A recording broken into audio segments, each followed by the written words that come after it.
28 mai 2011, 24 degrés 13 minutes nord, 35 degrés 36 minutes est.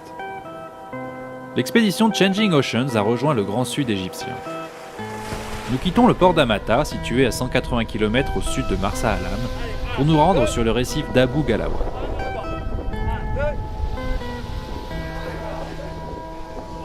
Notre mission de ces 2 prochaines semaines est de récolter des données sous-marines pour le projet de recherche européen Digital Océan.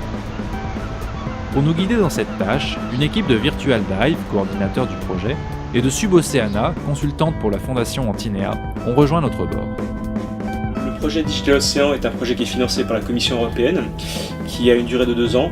Et l'objectif, c'est au bout de ces 2 ans, mettre en place tous les outils innovants dédiés à la valorisation des océans par l'exploration virtuelle. Donc ça va de la captation de données au sonar pour récupérer des données bathymétriques, jusqu'à la partie Serious Game pour permettre au grand public d'explorer les fonds marins directement en numérique de chez eux, jusqu'à la partie simulation polysensorielle au milieu aquatique.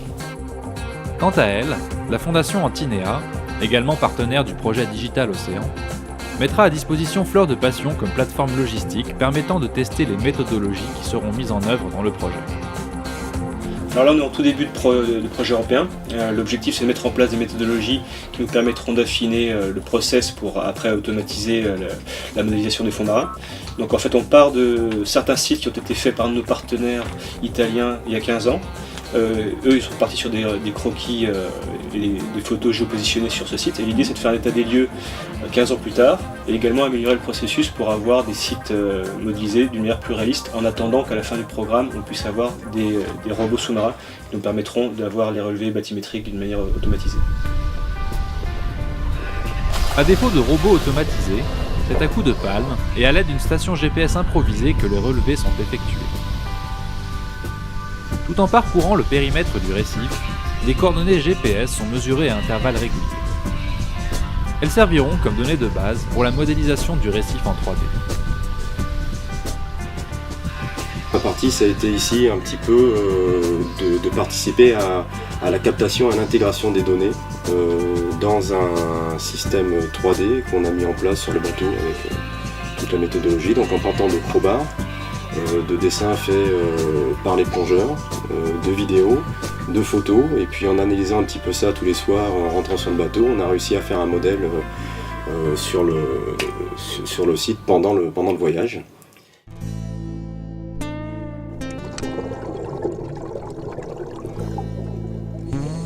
Chaque jour, une équipe de 6 plongeurs est chargée de récolter les données nécessaires au projet. Tandis que 3 plongeurs s'occupent d'effectuer les relevés topographiques, un caméraman et 2 photographes sous-marins immortalisent le récif. Ces images serviront de référence pour la modélisation 3D et pour les hotspots.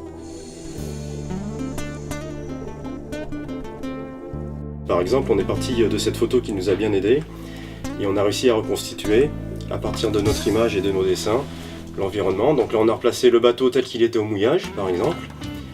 Et après, pour avoir une idée, donc quand on passe sous l'eau, donc ici on n'a pas encore l'interactivité, on a travaillé le soir sur le bateau, donc c'était un peu court entre les plongées. Mais par exemple ici, voilà, typiquement, ici on aura un hotspot, quand on va cliquer dessus, on aura cette image qui apparaîtra, qui est en fait l'image qui a été prise de ce point du bateau vu par le dessous. Et après on peut se diriger comme nous faisions tous les jours vers le récif. Là il y avait une entrée avec des grottes qui vont être remodélisées, donc ici on a la photo qui correspond. Voilà l'entrée. Et à partir de cette entrée, on pouvait prendre ici, hop, sur la gauche, en nageant. Et on arrivait dans une piscine. Et dans cette piscine, on avait différents éléments. Alors même chose, donc là pour le moment on est sur un environnement qui est complètement vierge. Mais on va les replacer comme ici. On avait une sorte de pinacle en fait, et ce pinacle on peut le voir ici en photo. Donc on va lui redonner sa forme de champignon un petit peu. Et le principe ça va être d'explorer tout le site comme ça de manière virtuelle. Et comme disait Alain, de pouvoir le donner pour différents supports, donc faire du suivi scientifique par exemple, si on revient régulièrement sur le site. Ça peut être du jeu aussi, donc Serious Game, apprendre à plonger, simuler la plongée en temps réel, la consommation, etc. Et puis se promener. Et il y avait même donc, si on passe, on peut passer complètement derrière les rochers, on peut remonter, sachant qu'ici on avait 50 cm d'eau, et on peut aller en volant, plus pratique qu'en plongée. On peut aller retrouver une épave en fait qui se trouvait pareil, ici cette épave va être remodélisée, on avait une épave sur l'arrière du bateau sur le même site.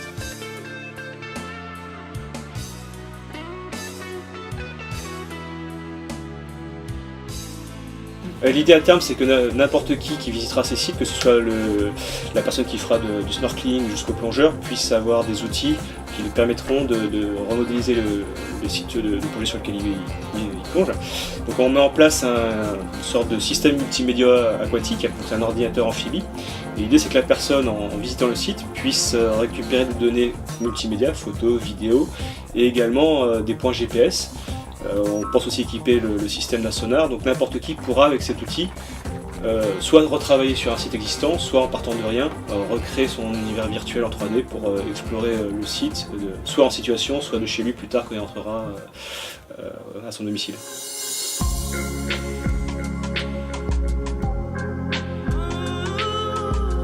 Bien que les avancées technologiques permettent d'améliorer sans cesse l'immersion et le réalisme des simulateurs de plongée, ceux-ci ne seront en aucun cas voués à remplacer la plongée en milieu naturel.